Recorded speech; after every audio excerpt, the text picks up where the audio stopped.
अबोली अंकुशला पाहताच भावुक झाली. तिच्या डोळ्यातून आपोआप आसवे वाहू लागली. खूप अपेक्षेने तिने त्याच्याकडे पाहिले.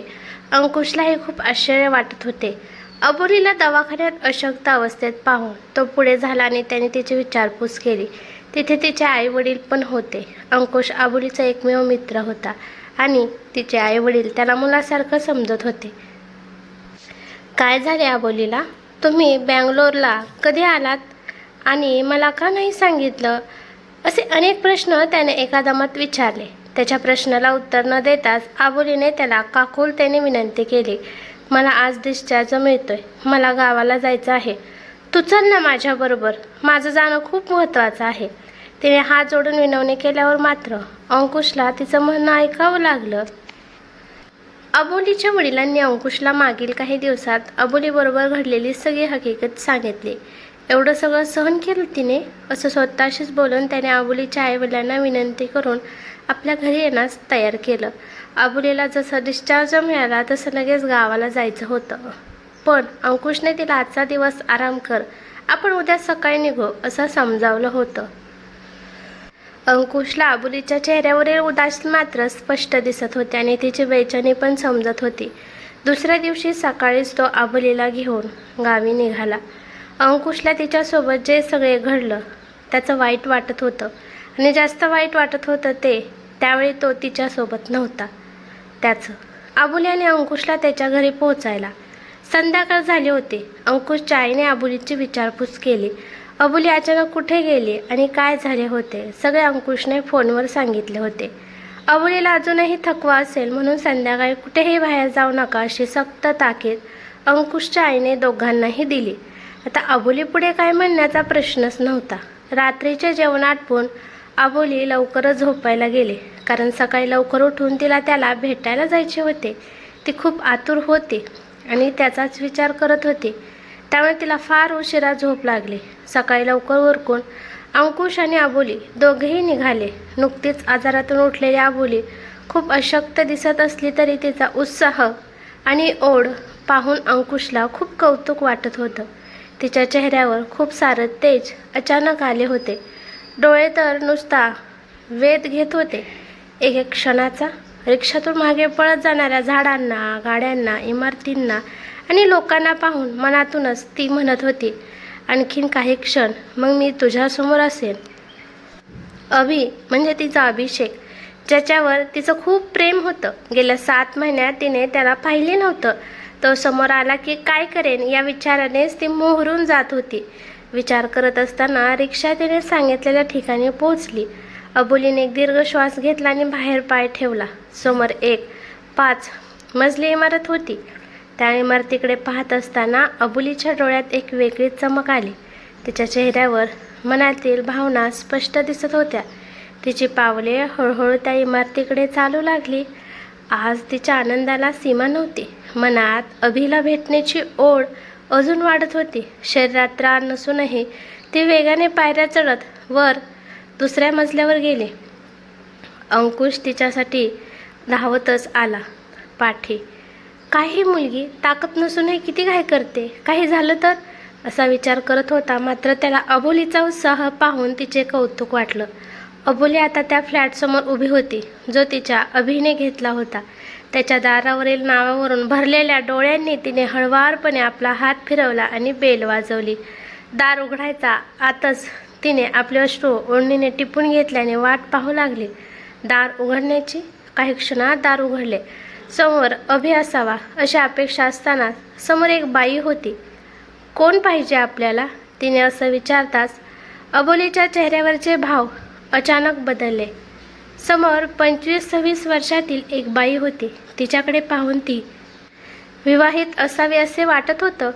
कोण असेल ही असा विचार करत अबोलीने स्वतःला सावरले.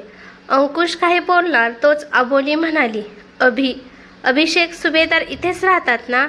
हो इथेच राहतात. आपण कोण? समोरील बाई म्हणाली. कोण आहे ही बाई? तिला असं काही आणि काय सांगू हा विचार करत असताना अबोलीचं लक्ष बाजूच्या फ्लॅटकडे गेलं आणि ती म्हणाली, आम्ही हा बाजूचा फ्लॅट पाहायला आलो होतो, पण मालक घरी नाहीत. त्यांनी सांगितलं की हा फ्लॅट अगदी तुमच्या फ्लॅटसारखा आहे म्हणून तुम्ही दाखवाल का तुमचा फ्लॅट? अबोलीने कसंबसं बाजूच्या घराचं टाळं खूप वर्ष बंद असल्याचं दिसत होतं. त्यावरून तिने तात्पुरती वेळ मारून नेण्यासाठी थाप मारली. असं होय, मला नव्हतं माहीत काका घरं विकतात ते. असो, या ना आत. ती बाई दारातून मागे सरकत बोलली आणि तिने दोघांना बसण्याचा इशारा करून त्यांच्यासाठी पाणी आणायला किचनकडे वळली. तोच तिला अबोलीने प्रश्न विचारला. आपण कोण? या प्रश्नावर पाणी आणत ती म्हणाली, मी गौरी, अभिषेकची बायको. आता कोणीतरी कानात गरम तेल टाकावं तसं एकदम अबोली ओरडलीच. काय? त्यावर चमकून गौरीने तिच्याकडे पाहिलं आणि त्याच वेळेला एवढा वेळ गप्प बसलेल्या अंकुशने अबोलीला डोळ्यांनी शांत राहायला सांगितलं होतं. काळजाचे एका घावात तुकडे झाल्यासारखं अबोलीला झालं होतं. ते अंकुशकडे भरल्या डोळ्यांनी फक्त पाहत होती आणि त्याला मुक्यानेच प्रश्न विचारत होती. का? अभि माझी वाट पाहू शकला नाही? लगेच त्याने लग्नही केलं.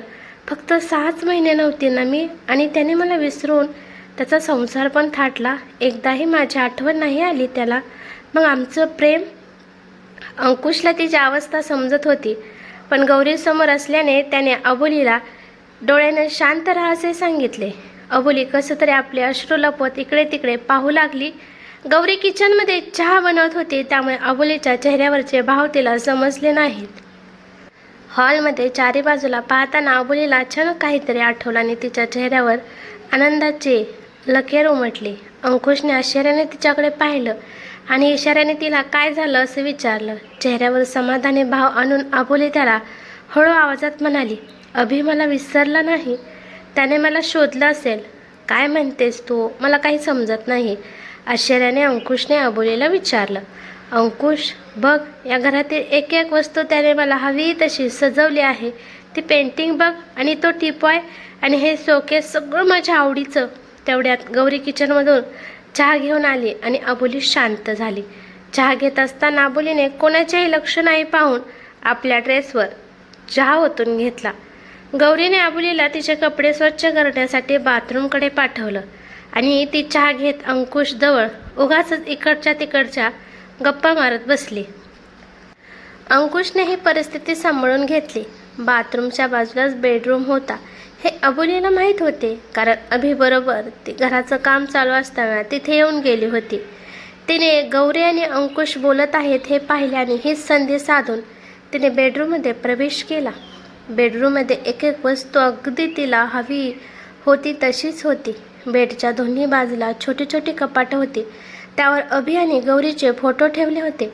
ड्रेसिंग टेबलजवळ खास बनवून घेतलेले बांगड्याचे स्टँड होतं.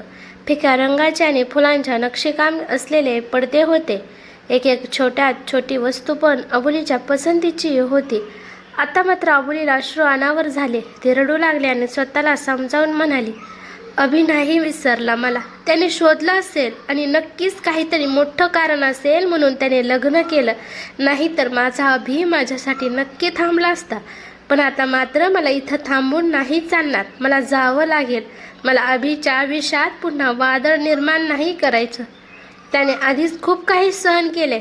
माझ्यामुळे आणखीन त्रास झालेला नाही चालणार मला.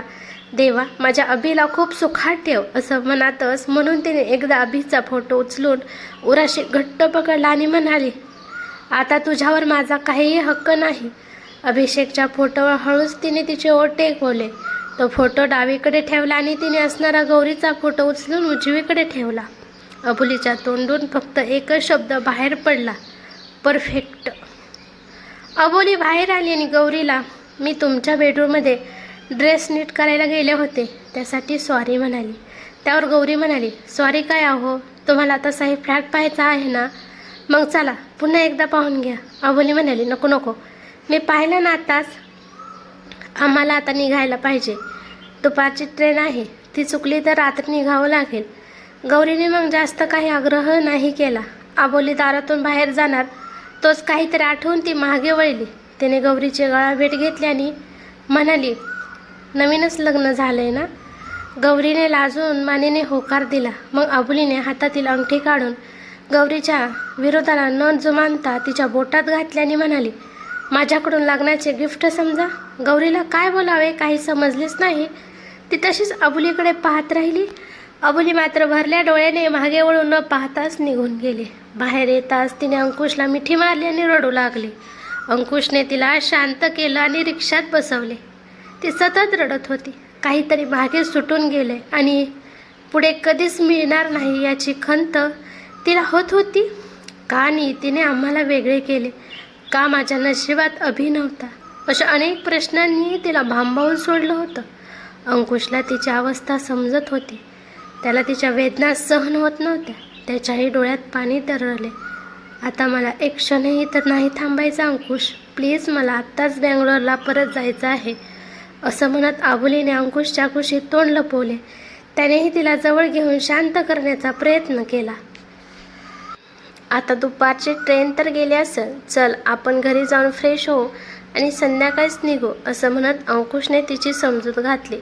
संध्याकाळी 6ची ट्रेन असल्याने अंकुश अबोलीला थोडा आराम कर असं सांगतो, पण तिच्या डोळ्यातून अश्रू काही थांबायचे नाव घेत नसतात. अंकुशच्या आईला ही अबोलीची अवस्था पाहवत नाही. त्या पुढे होऊन अबोलीला जवळ घेतात. आईची मिठी मिळताच अबोलीचं मन भरून येतं. तशीच ती अंकुशच्या आईच्या कुशीत अश्रूंना मोकळं करते आणि स्वतःला थोडं सावरते. ती शांत झालेली पाहून अंकुश आणि त्याची आई तिला थोडा आराम करण्यासाठी सांगतात. एकांत मिळताच अबोली विचार करत कधी मागे भूतकाळात जाते, तीच तिलाच कळत नाही. तिला तो दिवस आठवतं जेव्हा ती अभिषेकला पहिल्यांदा भेटली होती. अबोली आज घाईघाईने घरातून बाहेर पडली. आज तिचा शाळेचा पहिला दिवस होता. शाळेत ती शिकायला नाही तर शिकवायला जायची. शिक्षण पूर्ण करून तिने एका खाजगी प्राथमिक शाळेवर 1 वर्ष काम केलं होतं आणि आता तिला एका प्रतिष्ठित मोठ्या शाळेत शिक्षिका पदावर काम मिळालं होतं. सकाळी 10 ते संध्याकाळी 5 वाजेपर्यंत तिच्या कामाची वेळ होती. अबोलीला घरातच 9:30 झाले होते, म्हणून ती पुरती घाबरून गेली होती. एकतर आज पहिलाच दिवस, त्यात बस चुकली आणि रिक्षाही थांबायचं नाव घेत नव्हती. अबोलीला आता काय करावं सुचत नसताना समोरून एक बाईक येताना दिसली. अबोलीने कसलाच विचार न करता सरळ हात दाखवून लिफ्ट मागितली. बाईक पण लगेच थांबली. बाईकवर एक हेल्मेटधारी व्यक्ती होती. त्याने खुणेनेच विचारले, कुठे? काही सेकंद अबोली त्या तपकिरी डोळ्यात हरवून गेली. हॉर्नचा आवाज ऐकून भानावर येत तिने सांगितले, संत जनाबाई स्कूल. त्यानंतर ते एकमेकांना एकही शब्द बोलले नाहीत. स्कूल आल्यावर ती पटकन उतरून पळत गेली आणि जाताना ते थँक्स पण म्हणाली नाही. त्याने फक्त तिला पाठमध्ये जाताना पाहिलं आणि तो आपल्या वाटेला निघून गेला. संध्याकाळी शाळेतून सुटल्यावर एकटीच चालताना तिला सकाळचा प्रसंग आठवला. अरे देवा, मी आभार पण व्यक्त केले नाही त्या बाईकवाल्याचे. कोण होता तो? काय वाटले असेल ना माझ्याबद्दल त्याला? पण त्याचे डोळे किती गहरे. शी, काय विचार करते मी. एकतर सॉरी पण नाही म्हणाले. असं मनात बोलत चालू लागली. अबोली एकुलती एक मुलगी असल्याने आई वडिलांचा प्राण होती. तिचे वडील पोस्टमन होते. त्या गावात बदली होऊन तिथे राहायला आले होते. त्यामुळे त्यांच्या जवळचे असे कोणीच नातेवाईक नव्हते. वडील निवृत्त झाल्यावर अबोलीच्या नोकरी करण्याने तिच्या आईवडिलांना खूप आधार मिळाला होता. अबोली दिसायला साधी होती. सावळा रंग, तरीही आकर्षक चेहरा, लांब पाठीवर वेणीत बांधलेले केस, मध्यम बांधा आणि बोलके डोळे अशी होती. सतत हसणारी पण कमी बोलणारी, कोणालाही कधीच दुखवायची नाही. तिच्या घरापासून काही अंतरावर अंकुशचे घर होते. कॉलेजमध्ये असताना दोघांची मैत्री झाली होती. दोघांचे एकमेकांच्या घरी येणे जाणे पण होते. अंकुश आता बँगलोरमध्ये नोकरी करत होता. तो महिना 15 दिवसांनी गावी यायचा तेव्हा आवर्जून अबोलीला भेटायचा. अबोलीच्या आयुष्यात येणाऱ्या प्रत्येक क्षणात अंकुशची भागीदारी होती. नजर लागू नये अशी त्यांची मैत्री होती. अबोली शाळेत जात असताना तिला नेहमी तो बाईकवाला दिसू लागला. एकमेकांना फक्त नजरेने पाहणे चालू झाले. एखाद्या दिवशी जर त्याचे चुकामुक झाले तर तिला काहीतरी चुकल्यासारखं होऊ लागले. बस स्टॉप आता त्यांचं एकमेकांना पाहण्याचं ठिकाण झाले होतं. अशाच एका दिवशी अबोली बसची वाट पाहत असताना त्याने तिच्यासमोर गाडी थांबवली आणि हाय, मी अभिषेक सुभेदार म्हणून तिच्या पुढे हात नेला. तिला थोडं वेगळं वाटलं, पण लगेच मी अबोली म्हणून तिने हात मिळवला. तसे ते रोजच भेटत होते, त्यामुळे एकमेकांची ओळख असल्यासारखे बोलू लागले. त्याची खऱ्या अर्थाने ओळख झाली. आता तो आवर्जून बस स्टॉपवर तिच्यासाठी थांबू लागला आणि ती पण त्याची वाट पाहू लागली. त्यांची रोजची भेट आता मैत्रीत बदलून गेली आणि मग तीच त्याला लिफ्ट मागणे ही वाढू लागले. अबोलीची अबोली आणि अभिषेक हा अभि कधी झाला समजलंच नाही. दोघांची मनं एकमेकांकडे कधी ओढली गेली कोणालाच समजले नाही. अभिषेक सुभेदार नुकताच या गावात राहायला आला होता. त्याच्या घरी फक्त आई, पण तीही त्याच्या गावात राहत असे, त्यामुळे तो इकडे एकटाच राहायचा. अभिषेक बँकेत क्लर्क होता. अबोलीची शाळा जिथे होती तिकडेच काही अंतरावर त्याची बँक होती. 6 फूट उंची, गव्हर्न, मध्यम बांधा, टापटीप राहणे, परंतु एकदम साधं चरित्र. अबोली सोडून कधी कुण्या मुलीकडे पाहायचा पण नाही. रोजच्या भेटीत दोघांनाही आता एकमेकांबद्दल सगळंच माहीत होतं, परंतु अजूनही अबोली कुठे राहते हे त्याला माहीत नव्हते किंवा विचारण्याची गरज नाही वाटली कधी. संध्याकाळी 5 वाजता अबोली शाळेतून सुटली की 6 वाजेपर्यंत अभिषेक सोबत असायची. एकमेकांना कळून चुकले की त्यांचं नातं हे मैत्रीच्या पुढे गेले आहे, परंतु अजूनही कोणीच पुढाकार घेतला नव्हता. एका संध्याकाळी अभिषेकने तिला लग्नाची मागणी घातली. आधी तर अबोलीला आकाश ठेंगणं झालं होतं, पण तिने सरळ होकार न देता त्याच्याकडून 2 दिवसाचा वेळ मागितला आणि ती निघून गेली. पण ती गेल्यानंतर मात्र अभिषेकची अवस्था बिकट झाली होती.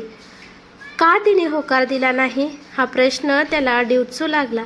तिच्या वागण्यात, डोळ्यात फक्त प्रेम दिसतं. मग उत्तर देण्यासाठी अवधी का मागितला असेल? तिचा नकार तर नाही येणार ना?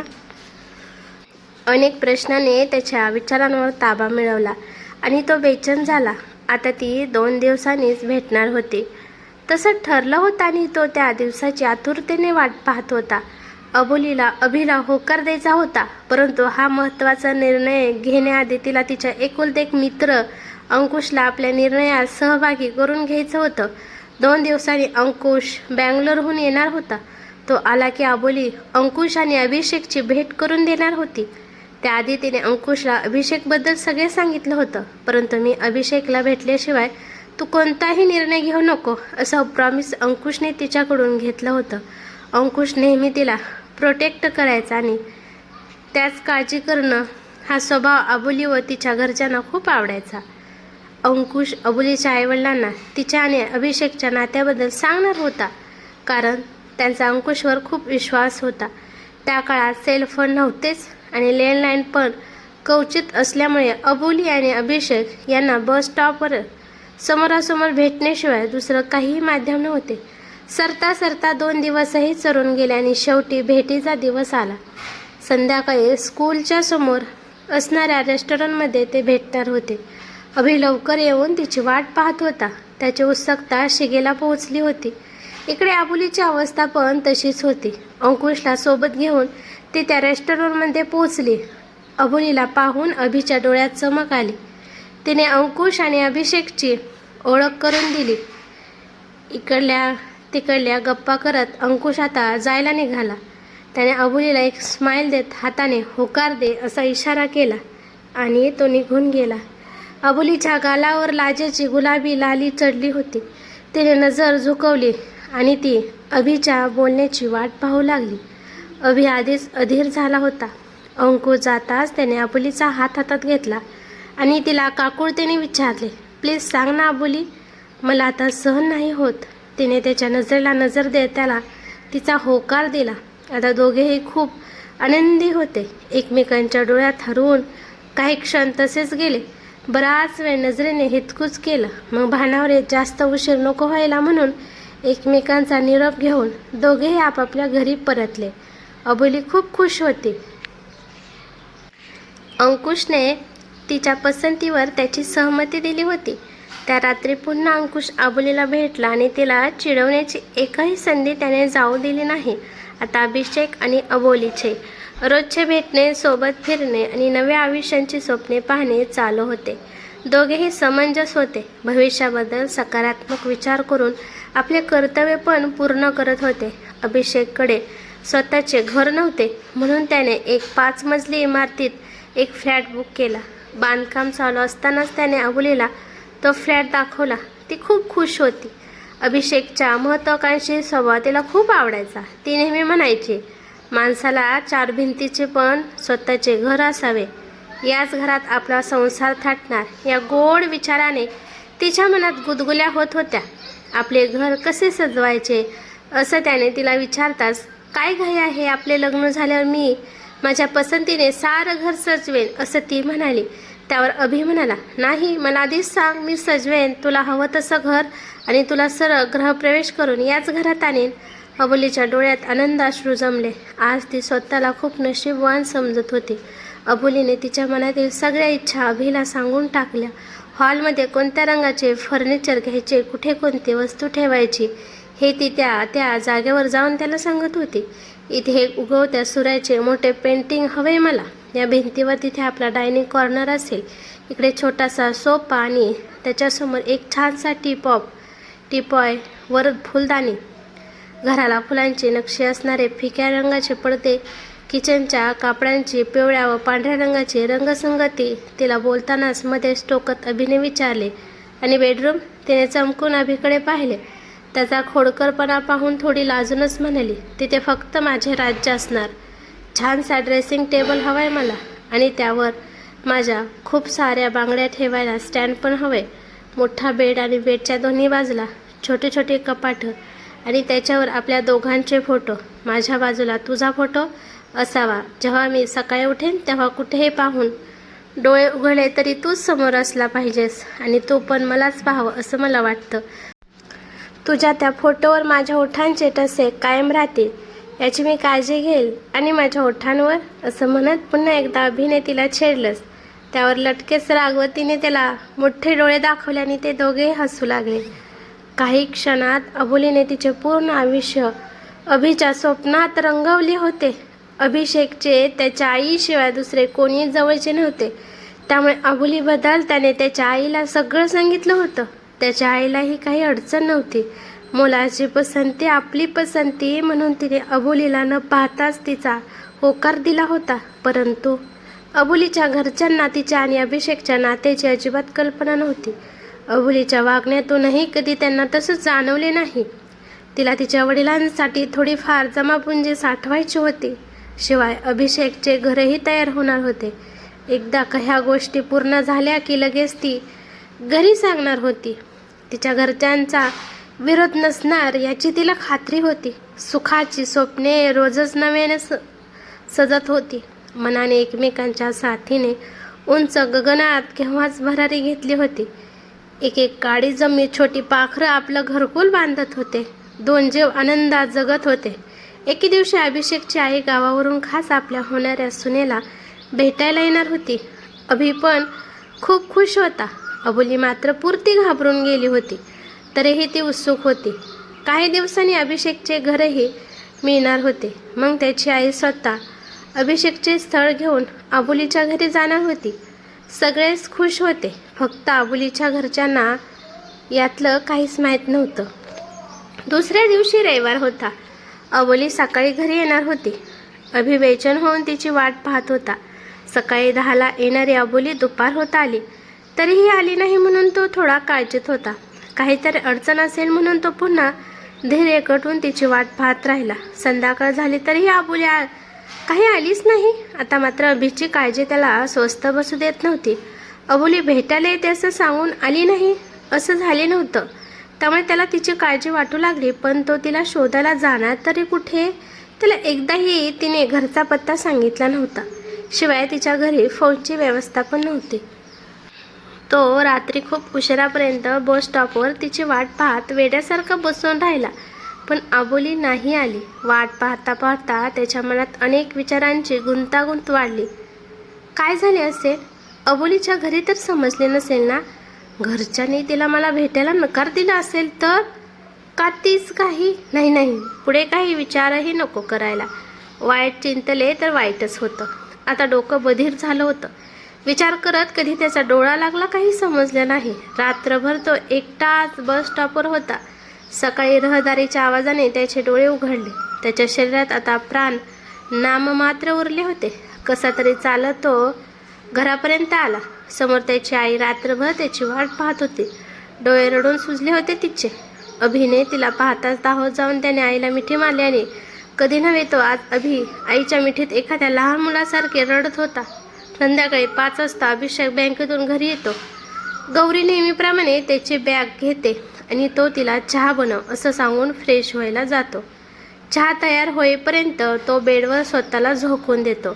डोकं खूपच दुखतंय म्हणून तो डोळे बंद करून पडलेला असतो. मध्येच एका कुशीवर वळतो आणि पाहतो तर त्याच्या बाजूच्या छोट्या कपाटावरील फोटो फ्रेमकडे लक्ष जातं. तो फोटो गौरीचा असतो. मग तो पुन्हा बेडच्या दुसऱ्या बाजूला पाहतो तर तिथे त्याचा फोटो असतो. त्याच्या चेहऱ्यावर प्रश्नार्थक भाव उत्पन्न होतात. फोटोंची जागा कुणी बदलली? तो जवळ जाऊन त्याचा फोटो उचलतो आणि क्षणात त्याच्या चेहऱ्यावरील भाव बदलून जातात. डोळ्यात व्याकुळतेने अश्रू जमा होतात. तो जवळजवळ ओरडतोच, गौरी, गौरी, गौरी. त्याच्या आवाजाने घाबरून धावतच बेडरूममध्ये येते. तिला समोर आलेले पाहून अभि तिच्या दोन्ही दंड पकडून तिला भरल्या डोळ्यांनी विचारतो, कुठे आहे आबोली?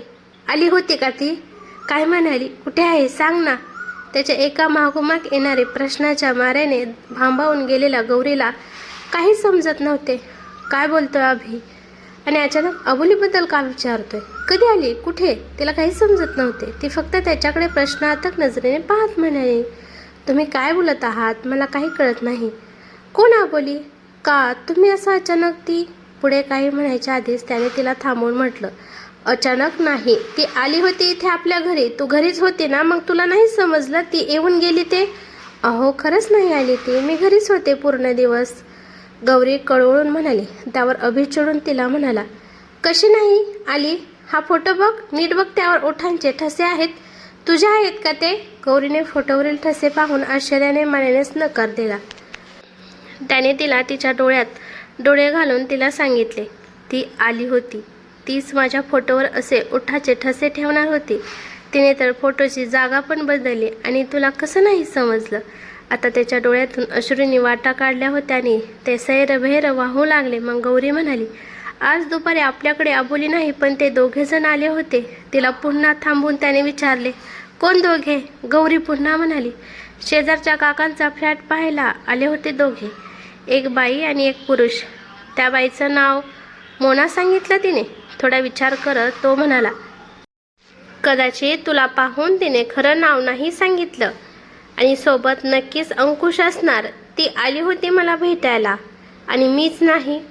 आता त्याचे अश्रू आणखीनच वाहू लागले. गौरीने त्याला शांत केले. तिला आठवलं तिने तिच्या बोटातील अंगठी त्याला दिली आणि म्हणाली, ही अंगठी तिनेच बळजबरीने बोटात घातली माझ्या.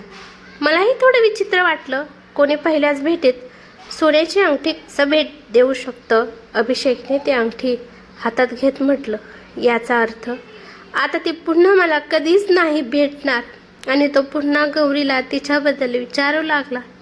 तिने हे अबोली आल्यानंतर जे काही घडलं ते सविस्तर सांगितले. मध्येच तिला काहीतरी आठवल्याने ती एकदम ओरडली, अभि, चल आता आपण जाऊया तिला शोधायला. तो म्हणाला, अगं दुपारी आली होती ती, आतापर्यंत खूप दूर निघून गेली असेल. आता कसे आणि कुठे शोधणार आहोत आपण तिला? गौरी म्हणाली, तो जो तिचा मित्र होता ना, तोच म्हणाला की दुपारीच निघणार आहोत बँगलोरला आणि दुपारची गाडी 1 वाजता असेल ना. हो मग काय? अभि काही न समजल्यामुळे जरा त्रासूनच बोला. त्यावर गौरीने समजावले, अहो जर दुपारची बँगलोरची गाडी 1 वाजता असते तर ती त्यांची नक्कीच चुकली असणार, कारण 1 वाजता तर ते इथेच होते आपल्या घरी. आता संध्याकाळची बँगलोरला जाण्याची गाडी 6 वाजता आहे, म्हणजे अजूनही आबोली स्टेशनवरच असणार. चला लवकर, अर्धा तास आहे फक्त, आपल्याला लवकरात लवकर निघावं लागेल. तिचं म्हणणं ऐकून अभिषेकच्या चेहऱ्यावर प्रसन्नता आणि डोळ्यात चमक दिसू लागली. लगेच त्याने बाईकची चावी घेतली आणि ते दोघेही स्टेशनकडे निघाले. चुकामुक झाली चुकून, राहिले अधुरे हितगुज, प्रेम मनातील विसरून कसे, लागता तुझ्या भेटीची चाहूल, नाही जन्मभराची साथ तुझी, तरी एक क्षण पुरे पाहता तुला, सुखरूप पूर्ण होईल माझे स्वप्न अधुरे. मनाच्या कोणाकोणातून तिला फक्त एक नजर पाहता यावं, यासाठी अभिषेकची धडपड चालू होती आणि त्याच्या समाधानासाठी त्याची अर्धांगिनी त्याची साथ देत होती. गौरीच्या मनात खूप सारी वादळं निर्माण झाली होती. तिला माहीत होतं अभिषेक आणि अबोलीचं प्रेम. लग्नापूर्वी अभिषेकने सगळं सांगितलं होतं आणि तिला तिचा निर्णय घेण्याची संधी पण दिली होती. मात्र गौरीनेही अभिषेकवरच्या तिच्या भाबड्या प्रेमाखातर लग्न करण्याचा निर्णय घेतला होता. त्यामुळे आता जी परिस्थिती तिच्यासमोर येणार होती ते तिला स्वीकारायचे होते.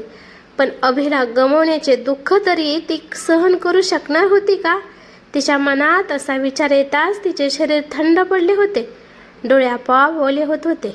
कसं तरी दाटून आलेल्या अश्रूंना तिने पापण्यांच्या पडद्याआड झाकण्याचा प्रयत्न केला आणि मनाला समजावले की अबोलीचे स्थान अभिच्या मनात ज्या ठिकाणी आहे त्या उंचीपर्यंत ती या जन्मात तर नाहीच पोहोचू शकणार आणि म्हणून आता जे काही समोर येईल ते स्वीकारावं लागेल.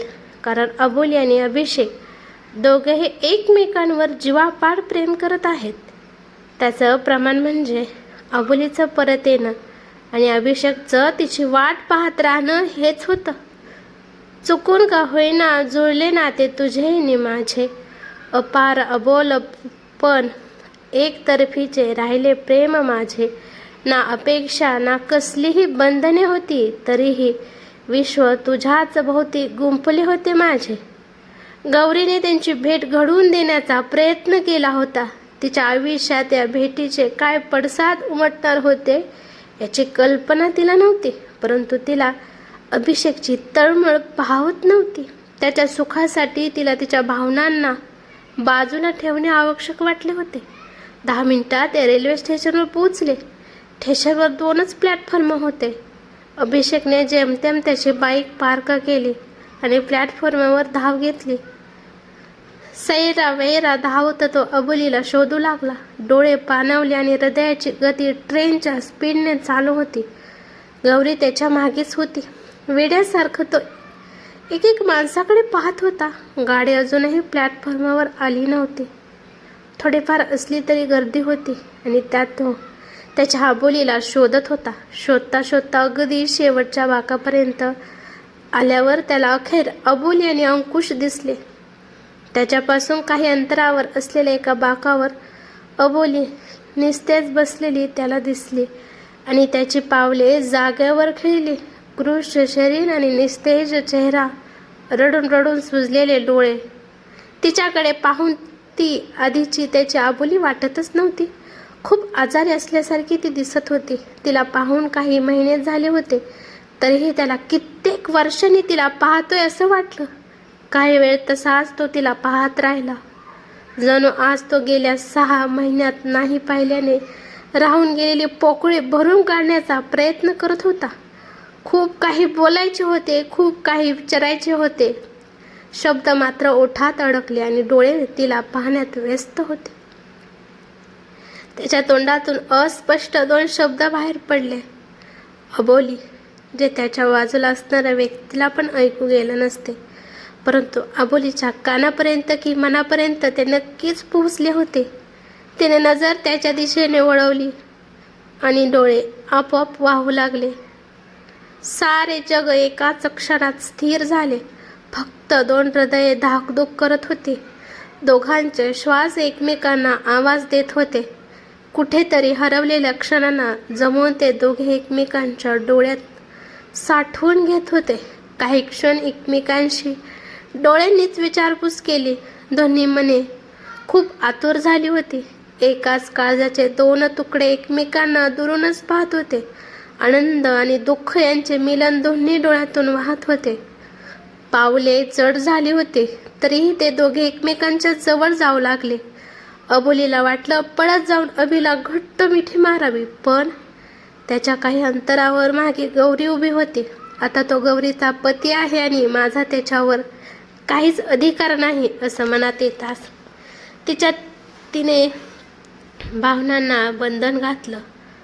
अशीच काहीची स्थिती अभिषेकची पण झाली होती. खूप प्रश्न होते, खूप सांगायचे होते, पण समोर असताना मात्र शब्दच हरवून गेले होते.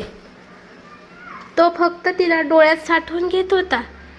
जरी शब्द नसले तरीही त्यांची मने संवाद करत होती.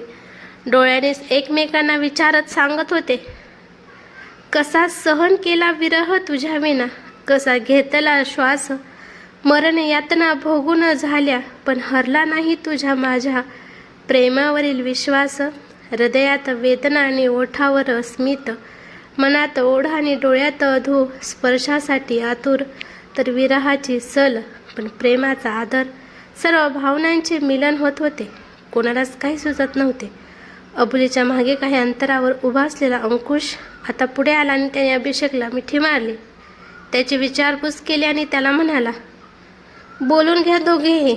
अभिषेकने मानेने होकार दिला आणि तो अबोलीच्या दिशेने पुढे गेला. अंकुश गौरीच्या जवळ आला आणि म्हणाला, ताई, काही क्षण त्या दोघांना एकांतात बोलू द्या, तेव्हाच त्यांच्या मनातील वादळे शांत होतील. गौरीला अंकुशचे म्हणणे पटले होते. ते दोघे अबोली आणि अभिषेकपासून थोडे दूरच्या बाकावर जाऊन बसले. आता वेळ होती अबोली आणि अभिला एकमेकांना सगळं काही सांगायचे. गेल्या 6 महिन्यात त्यांच्यावर काय काय आघात झालेत ते एकमेकांना सांगायची पण सुरुवात कोण करेल. परंतु दोघांमध्ये आता एक सीमा असल्यासारखं दोघे एकमेकांपासून नजर चोरत एकाच बाकावर बसले होते. आज त्यांच्यात खूप मोठी दरी दिसत होती. न राहून अभिषेकनेच विषय काढला, तू ठीक आहेस ना अबोली? भरल्या डोळ्यांनी तिने फक्त त्याच्याकडे पाहिलं, जिथे त्याने तिला विचारायला पाहिजे होतं की तू का नाही आलीस त्या दिवशी. पण आता या प्रश्नांची काही गरजच जणू राहिली नव्हती. ती आली आणि त्यातच त्याला सगळ्या प्रश्नांची उत्तरे मिळाली होती. अबोलीने त्याला एकच प्रश्न विचारला, कसा आहेस तू? त्यावर त्रासिक हास्य चेहऱ्यावर आणत अभि म्हणाला, कसा असेल मी? आणि तो बोलू लागला, खूप शोधलं मी तुला, काहीच माहीत नव्हतं. फक्त ते बस स्टॉप आणि ते विजयनगर, तिथे कसं आणि कुठे शोधणार होतं मी तुला. खूप कोसळलो मी स्वतःला की का नाही तुझा पत्ता विचारला. तुझं समोर असणं खूप होतं माझ्यासाठी आणि नसणं मी विचारही करू शकत नव्हतं. वेळ लागायचं बाकी होतं. मग तुझ्या शाळेत गेलो, तिथेही तुझ्याबद्दल काहीच नाही समजलं. असं कोणालाही ते अशी कशी माहिती देणार. आपल्या भेटी आठवत असताना एकदा तुझ्या बोलण्यातून तुझ्या घराजवळच्या गणपती मंदिराचा उल्लेख केला होतास. त्यावरून मी रोज त्या मंदिराच्या आवारातील घरांमध्ये जाऊन तुझ्या नावाने, तुझ्या वडिलांच्या नावाने चौकशी केली, पण रोज निराशाच मिळाली. शेवटी 20 दिवसानंतर मला ते घर मिळालं जिथे तू राहायचीस. पण तेव्हा तिथं कोणीतरी दुसरंच लोक राहायला आले होते. त्यांनी सांगितलं की तुझ्या बाबांनी फार घाईत हे घर विकलं. नंतर तुम्ही कुठे गेला काहीच नाही समजलं. खूप त्रास झाला होता. रात्रभर जाग राहून हाच विचार करायचो, काय झालं असेल की तू मला काहीही न सांगता सोडून गेलीस. अभि बोलत होता आणि अबोलीचे डोळे वाहत होते. तो एक एक शब्द तिच्या काळजाला पिळून काढत होता. आणि अभि सांगत होता, आईला माझी अवस्था पाहवत नव्हती. तू आज ना उद्या येशील या आशेवर मी जगत होतं. प्राण मात्र कधीच गेले होते. मी कामात स्वतःला झोकून दिलं. तुला विसरणं शक्यच नव्हतं आणि आठवत बसणं माझा जीव घेत होतं. स्वतःकडे तर सोडच, पण आईकडेही माझं अजिबात लक्ष नव्हतं. तिची मला पाहून होणारी घालमेल मला नाही दिसली. शेवटी एका दिवशी तिनेच मला शपथ घातली आणि तिच्यासाठी मी पुन्हा पूर्ववत राहण्याचा प्रयत्न केला. पण मनातून मी तुला कधीच विसरू शकणार नाही हे आईला चांगलं माहीत होतं. तिने काही दिवस माझ्यासोबत इकडेच राहण्याचा निर्णय घेतला. तुझ्या जाण्याला आता 3 महिने झाले होते. आपलं घरही तयार झालं. तुझ्यासोबत गृहप्रवेश करण्याचं स्वप्न तसेच राहिलं. मग मी एकट्यानेच गृहप्रवेश करून नवीन घरात राहायला सुरुवात केली. त्याचं बोलणं चालू होतं. इकडे अंकुश पण गौरीला अभिषेक आणि अबोलीबद्दल सांगत होता. बोलता बोलता त्याने गौरीला तिच्या आणि अभिषेकच्या लग्नाबद्दल विचारले आणि तिनेही त्याला सांगितले की नेमकं असं काय झालं म्हणून गौरीला आणि अभिषेकला लग्न करावं लागलं. अभिषेक त्याच्या आईसोबत त्यांच्या नवीन घरी राहायला आला. त्याने एक एक वस्तू अगदी अबोलीच्या पसंतीची आणून घर सजवलं होतं. जणू त्याने त्या वस्तुरूपी अबोलीला साठवून ठेवण्याचा प्रयत्न केला होता. तिला आवडणारे पडदे, तिच्या आवडीचं फर्निचर तिला हवं होतं म्हणून ते सूर्याचं पेंटिंग तर त्याने कुठून कुठून शोधून आणलं होतं. त्यांच्या बिल्डिंगच्या बाजूला काही छोटे छोटे बंगले होते. अगदी गौरीचा बंगला आणि अभिषेकचा फ्लॅट अगदी समोरासमोर होते. गौरीचे वडील सरकारी खात्यात मोठ्या हुद्द्यावर होते. त्यांची बदली त्या गावात झाल्याने त्यांची फॅमिली तिथे राहत होती. गौरीच्या घरी ती, तिचा भाऊ आणि आई वडील असं चौकोनी कुटुंब. तिचा भाऊ कॉमर्सच्या 3ऱ्या वर्षात शिकत होता. गौरी दिसायला सुंदर, गोरी आणि स्वभावाने एकदम मनमिळाऊ होती. राहणी अगदी तिला शोभेल अशी होती. कोणीही तिला पाहताच स्वतःला विसरून जाईल. गौरीने कला शाखेतून शिक्षण पूर्ण केले होते. आता ती क्लासिकल डान्स शिकत होती. गौरीची आई आणि अभिषेकच्या आईची छान ओळख झाली होती. एकमेकांकडे येणे जाणे वाढले होते. एकीकडे अभिषेकच्या आईला गौरीचे वागणे, तिचे संस्कार मनातून आवडू लागले होते, तर दुसरीकडे गौरी अभिषेकवर प्रेम करू लागली. अभिषेकला मात्र याची काही कल्पना नव्हती. आईला वाईट वाटू नये म्हणून तो सगळ्यांसमोर आनंदी राहण्याचं नाटक करत असे, मात्र मनातील वेदना एकांतात बाहेर निघत असत. तो अबोलीला विसरू शकत नव्हता, म्हणून कधीही त्याने गौरीकडे डोळे वर करून पाहिलेही नव्हते आणि त्याचा हाच स्वभाव गौरीला आवडला होता. गौरी लाडकी मुलगी असल्याकारणाने तिच्या आईवडिलांना तिच्या आवडीबद्दल वेगळं सांगण्याची गरज लागली नाही. त्यांनाही अभिषेकचा स्वभाव आवडला होता. त्यांनी स्वतःहून अभिषेकच्या आईकडे बोलणी केली.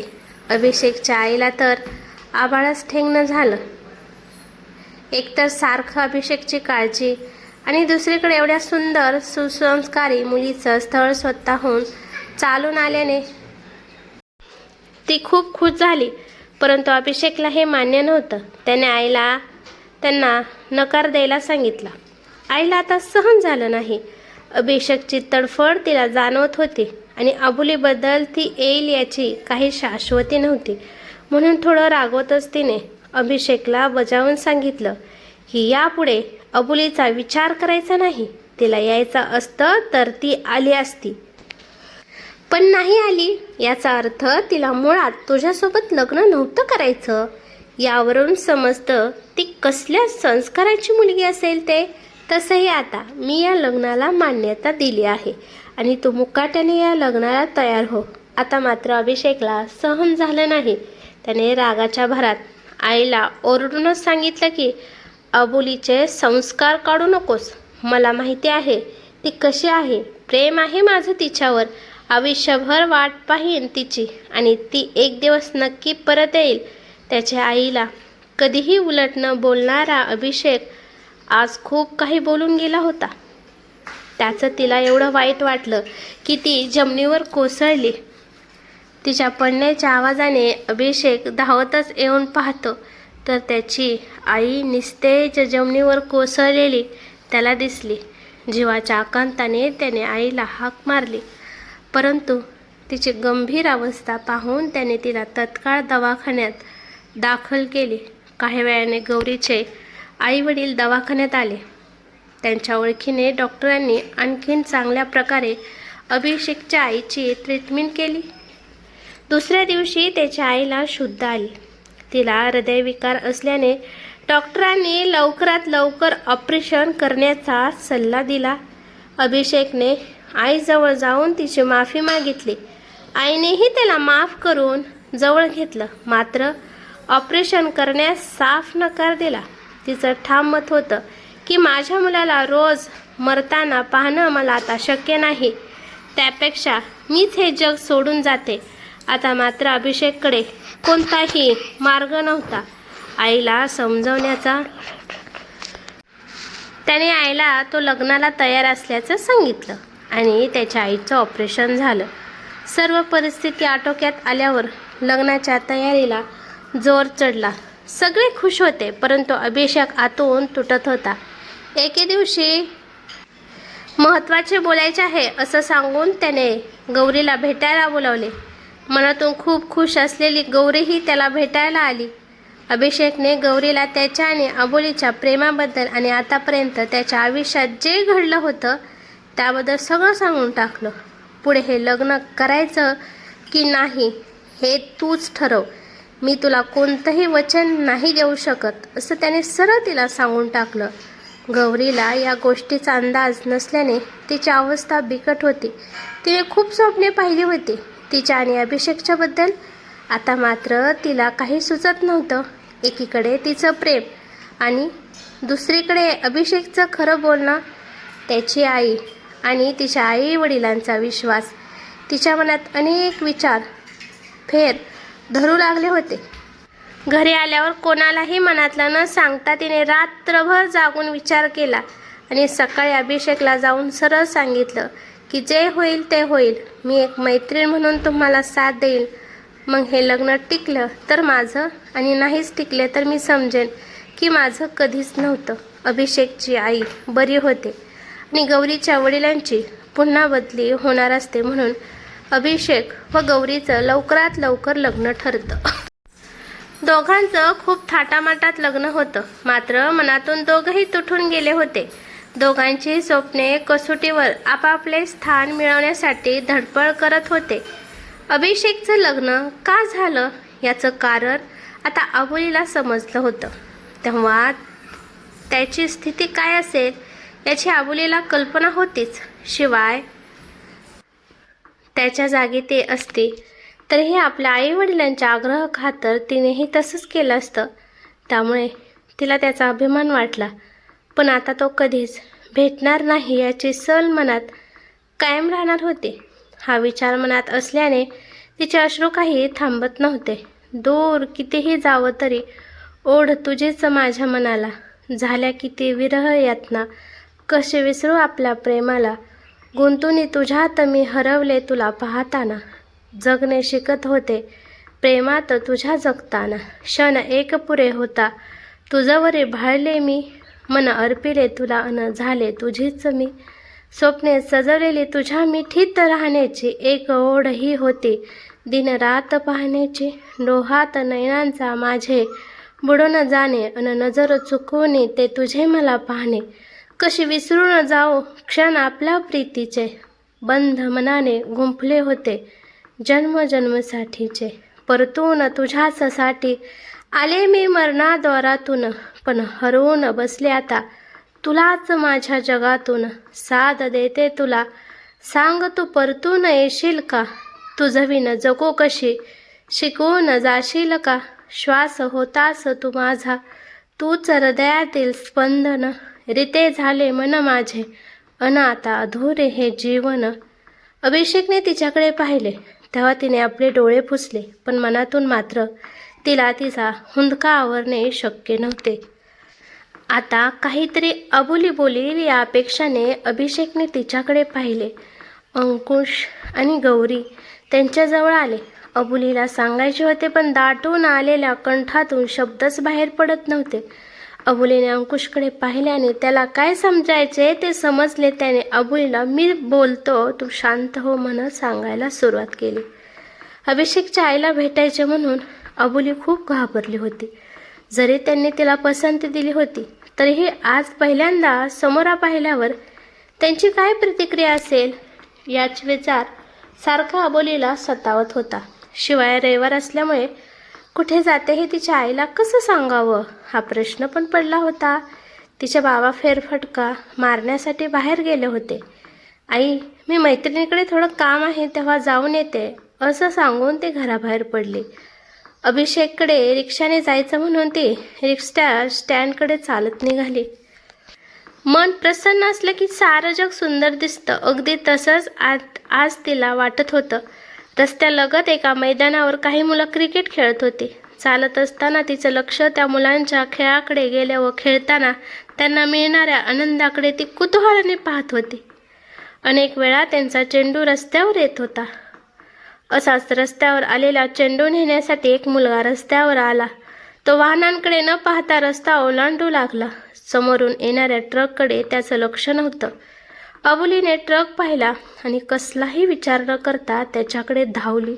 त्याला बाजूला ओढलं, मात्र तिला वेगाने येणाऱ्या ट्रकचा जोरात धक्का लागला.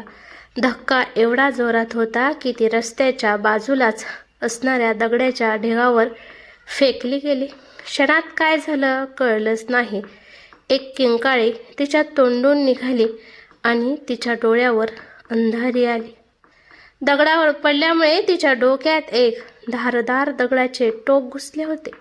तिच्या किंकाळीनंतर आजूबाजूचे लोक तिच्याकडे धावले. त्याच दरम्यान तिचे बाबा त्याच मार्गाने घराकडे निघाले होते. गर्दी पाहून काय झालं हे पाहण्यासाठी ते पुढे सरसावले. गर्दीतून पुढे जाताच त्यांनी अबोलीला पाहिलं. ती रक्ताच्या थारोळ्यात निपचित पडली होती. जीवाच्या आकांताने ते ओरडले, अबोली! आता तेच बेशुद्ध पडतात की काय अशी स्थिती झाली होती. पुढे जाऊन त्यांनी तिचं डोकं मांडीवर घेतलं आणि व्याकुळ होऊन तिला उठवण्याचा निष्फळ प्रयत्न करू लागले. अबोली, अबोली बाळा, उठ ना, उठ, पहा मी आलो, चल आपल्याला घरी जायचं आहे ना, उठ ग अबोली. अबोली, आई वाट पाहत असेल. त्यांच्या डोळ्यातील अश्रू काही थांबत नव्हते. एका बापाचा आक्रोश पाहून गर्दीतील सगळ्यांना गहिवरून आलं. कोणीतरी रिक्षा घेऊन आलं. त्यात तिच्या बाबांनी लोकांच्या मदतीने अबोलीला दवाखान्यात भरती केलं. जखम खूप खोल होती. शिवाय रक्तस्राव जास्त झाल्यामुळे डॉक्टरांनी तिला बँगलोरमध्ये मोठ्या दवाखान्यात तातडीने घेऊन जाण्याचा सल्ला दिला. आता वेळ दौडून चालणार नव्हतं. एक एक क्षण तिच्यासाठी महत्त्वाचा होता. लागलीच तिचे बाबा घरी आले. त्यांचे रक्ताने माखलेले कपडे पाहून अबोलीची आई खूप घाबरली. त्यांनी स्वतःला सावरून अबोलीच्या आईला थोडक्यात काय घडलं ते सांगितलं. तिची आई काळजीने रडू लागली. तिला धीर देत ते म्हणाले, आपल्याला असं हतबल होऊन चालणार नाही. आपल्या मुलीला आपली गरज आहे. तेव्हा मन धीर करून चल. आपल्याला आताच बँगलोरला निघायचं आहे. अबोलीच्या आईने आपला हुंदका आवरत घरातले होते ते पैसे आणि दागिने घेतले. एक एक जोड कपड्याच्या पिशवीत कोंबून घेतला. अबोलीच्या बाबांनी कपडे बदलून घेतले आणि ते दोघे सरळ दवाखान्यात हजर झाले. ते येईपर्यंत डॉक्टरांनी अबोलीला बँगलोरला हलवण्याची सगळी तयारी केली होती. दुसऱ्या क्षणाला तिला घेऊन गाडी रस्त्यावर धावू लागली. बँगलोरमधील प्रसिद्ध दवाखान्यात अबोलीला अतिदक्षता विभागात दाखल करण्यात आलं. तातडीने तिचे उपचार सुरू झाले. तिच्या ऑपरेशनला 3 तास लागले. डॉक्टर बाहेर आल्यावर अबोलीचे आईवडील व्याकुळतेने त्यांच्याकडे पाहत होते. आपला मास्क काढत डॉक्टरांनी त्यांना दिलासा दिला की ऑपरेशन यशस्वी झालं. त्यांच्या डोळ्यातून अश्रू वाहतच होते. त्यांनी डॉक्टरांचे आभार मानले. पण जोपर्यंत तिला शुद्ध येत नाही तोपर्यंत मी पुढचं काही सांगू शकत नाही असं डॉक्टरांनी सांगताच आतापर्यंत अवसान धरलेली तिची आई कोसळली. डॉक्टरांनी तिला धीर धरा असं सांगून निघून गेले. देवाचा धावा करत त्या मायबापांनी कशी तरी रात्र काढली. सकाळपर्यंत काही अबोलीला शुद्ध आली नव्हती. तहान भूक हरवलेल्या त्या आईबापाला पाहून जीव तो गहिवरला होता. एक वाटबॉयने त्यांना चहा आणि बिस्किटे आणून दिली आणि समजावलं की तुम्ही अन्नपाणी सोडलं, आजारी पडलात तर तुमच्या मुलीकडे कोण पाहणार. त्यांनाही ते पटले. काही वेळ त्यांनी स्वतःला सावरलं. पण डॉक्टर राऊंडला आले. त्यांनी अबोलीला चेक केलं आणि त्यांना आणखीन एक दुःखाची बातमी दिली. जास्त प्रमाणात रक्तस्राव झाल्याने अबोली कोमात गेली होती. पुन्हा एकदा त्या गरीब आईबापावर दुःखाचा डोंगर कोसळला. तुम्ही काळजी करू नका. आपण पूर्ण प्रयत्न करू तिला शुद्धीवर आणण्यासाठी असं डॉक्टरांनी सांगितलं. 2 दिवसांनी तिला जनरल वॉर्डमध्ये शिफ्ट करण्यात आलं. अबोली शुद्धीवर येईपर्यंत तिच्या आईबाबांना बँगलोरमध्येच राहावं लागणार होतं. त्यासाठी त्यांना पैशाची गरज होती. त्यांच्याकडे थोडेफार बँक आणि पोस्टात डिपॉझिट होते आणि राहतं घर. अबोलीच्या आईला दवाखान्यात ठेवून ते गावी परत आले. अंकुश सोडून बँगलोरमध्ये त्यांचं कोणीच ओळखीचं नव्हतं. त्याचा बँगलोरचा पत्ता त्याच्या घरून मिळणार होता. त्यांनी गावी पोचताच अंकुशचं घर गाठलं, परंतु त्यांच्या घराला टाळं होतं. शेजारी चौकशी केल्यावर समजलं की अंकुश कालच गावी आला होता आणि आई वडिलांना बँगलोरला काही दिवसांसाठी घेऊन गेला. तो बँगलोरमध्ये कुठे राहतो हे नाही माहीत. एक आधार होता, तोही नाही. आता काय करू हा विचार करतच त्यांनी त्यांच्या मित्राचं घर गाठलं. त्यांच्या मित्राला सगळी हकीकत सांगितली. त्याने काही पैसे देऊ केले, मात्र पैसे नको, माझं घर लवकरात लवकर विकायला मदत कर असं सांगून ते परतले. त्यांनी पोस्ट आणि बँकेतील पैसे काढून घेतले आणि ते बँगलोरला परत आले. बँगलोरमध्ये एका चाळीत छोटीशी खोली भाड्याने घेऊन तिथे राहू लागले. अबोलीचा उपचार नियमित चालू होता. या दरम्यान तिच्या बाबांचं रोज गावाला मित्राजवळ फोनवर घर विकण्याबाबत बोलणं चालूच होतं. अखेर 15 दिवसांनी त्यांना घर विकलं गेलं ही बातमी मिळाली. लगेच गावी जाऊन कागदपत्रांची पूर्तता करून येण्यासाठी ते गावाला आले. घर विकून मिळालेले पैसे घेऊन पुन्हा एकदा अंकुशच्या घरी कोणी आहे का ते पाहिलं, पण त्यांच्या हाती निराशाच आली. आता कोणावरही अवलंबून न राहता आपल्याला खंबीर राहावं लागणार असा निर्धार करून ते पुन्हा बँगलोरला आले. बघता बघता 6 महिने उलटले. अबोलीच्या प्रकृतीत काहीच बदल होत नव्हता, तरीही त्यांनी त्यांचे प्रयत्न काही सोडले नाहीत. शेवटी एके दिवशी त्यांच्या प्रयत्नांना यश आलं. अबोलीने रिॲक्ट केला आणि ती हळूहळू शुद्धीवर येऊ लागली. अबोली आता पूर्ण शुद्धीत आली होती. तिला पाहिले तर काहीच आठवत नव्हतं, पण जेव्हा तिला मागील 6 महिन्यात जे घडलं होतं ते समजलं, तेव्हा तिला तो दिवसही आठवला ज्या दिवशी ती अभिषेकला भेटायला जाणार होती. आता ती व्याकुळ होऊन तिच्या वडिलांना म्हणाली, मला अभिषेकला भेटायचं आहे, तो माझी वाट पाहत असेल, मला जायला हवंय. तिला सांभाळताना तिच्या आई वडिलांना खूप त्रास होत होता. एकतर कोण अभिषेक, त्याला का भेटायला जाणार होती, या प्रश्नांनी ते पुरते गोंधळून गेले होते. काही वेळाने जेव्हा अबोली शांत झाली तेव्हा तिने सारे काही आईवडिलांना सांगितले आणि त्यांची माफीही मागितली. आपली मुलगी असं काही करू शकते हा एक धक्काच होता त्यांच्यासाठी. कधीही काहीच न लपवणारी अबोली जर आधीच तिने हे सगळे सांगितले तर कदाचित अभिषेक तिच्यासोबत असता. मात्र तिने तिच्या आईबाबांवर विश्वास नाही दाखवला. याचं त्यांना दुःख वाटलं. त्यांनी अबोलीला समजावले.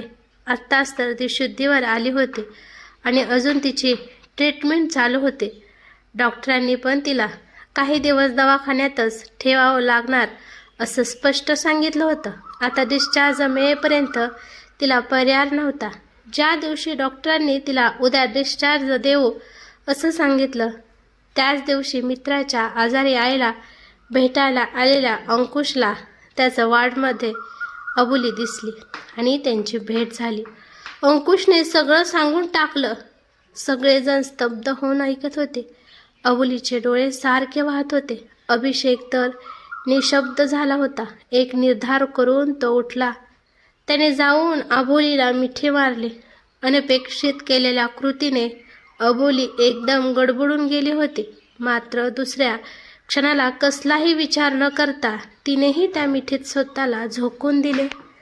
दोघांच्याही डोळ्यातून अश्रूंचे झरे वाहत होते. कोणीच काहीच बोलत नव्हतं. गौरीलाही अबोली आणि अभिषेकबद्दल खूप वाईट वाटत होतं, पण काही क्षण दोघे एकमेकांच्या मिठीत रडत होते. थोड्या वेळाने एकमेकांपासून वेगळे झाले. अभिषेकने भरल्या डोळ्यांनीच अबोलीच्या डोळ्यात पाहून मनातूनच काहीतरी विचारले आणि अबोलीने मनातूनच त्याला नाही सांगितले. ओठातून शब्द निघत नसते तरी मन बरंच काही सांगत होती. शब्द जरी अडखळले, नयन बोलती सारे भाव, वेदना लपवल्या कितीही तरी अद्भुत दिसती काळजाचे घाव. काही वेळ नीरव शांततेत तसाच गेला.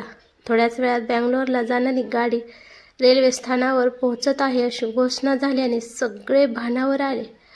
अबोली, प्लीज नको जाऊस ना, म्हणत अभिने तिचा हात हातात घेतला. अबोलीने भरल्या डोळ्यांनीच ओठावर हलके स्मित आणले आणि म्हणाली, कोणाच्या स्वप्नांच्या चितेवर मी माझा संसार कसा मांडू? या जन्मात कदाचित आपले एक होणे नव्हते लिहिले, म्हणून तर नियतीने सारा डाव मांडला. राहिलं आपल्या प्रेमाचं तर मला समाधान आहे. आपण दोघांनीही एकमेकांवर खरं प्रेम केलं. प्रेम हे निस्वार्थी असायला पाहिजे ना. मग आपण आपला स्वार्थ पाहून आपल्या प्रेमाचा अपमान कसा करू शकतो? कोणाला प्राप्त करणे म्हणजे प्रेम नाहीच. मग काय झालं? आपण नाही भेटलो, मनातून प्रेम कधीच कमी नाही होणार. आणि म्हणतात ना, प्रेमाचे दुसरे नाव त्याग आहे. हा त्याग आपल्या वाट्याला आला आहे तर त्याचाही स्वीकार करायला हवा ना. तसेही तू तुझ्या आईला वचन दिले आहेस ना, मग ते कर्तव्य तुला पार पाडावेच लागेल. जिने 7 जन्माचे नाते जोडले आहे तिच्याप्रती तुझे काही कर्तव्य आहेस ना. लग्न हे असे बंधन आहे जे कधीच तुटत नाही. मला माझ्या अभिवर खूप विश्वास आहे. तो त्याचं कर्तव्य कधीही विसरणार नाही. बँगलोरला जाणारी गाडी आता प्लॅटफॉर्मवर आली होती. अबोली गौरीचा हात हातात घेऊन तिला म्हणाली, अभिची काळजी घे, त्याला तुझ्या प्रेमाची गरज आहे. गौरीने डोळ्यांनीच तिला होकार दिला. पुन्हा एकदा अभिकडे भरल्या डोळ्याने पाहत तिने त्याचा निरोप घेतला. अभिषेक फक्त पाहत होता. अबोली आणि अंकुश ट्रेनकडे निघाले. अभि त्यांचा पाठ मोऱ्या आकृतीकडे पाहत तसाच उभा राहिला. निष्ठून जाता तक्षण का वाळूपरी हातातून, का नाही भावनाही पुसल्या जात मनातून. नवी दिशा असली तरीही श्वास माझा तूच ना, स्वप्न माझे, विश्व माझे, प्राण माझा तूच ना. मग सांग कसा जगू मी तुझ्या विना. ट्रेन आलेल्या वेगाने निघूनही गेली. तो भरल्या डोळ्यांनी तिकडे पाहत होता. गौरी त्याच्याजवळ आली आणि तिने त्याचा हात हातात घेतला. समाप्त. ही कथा कशी वाटली ते मला कमेंट करून नक्की सांगा. धन्यवाद.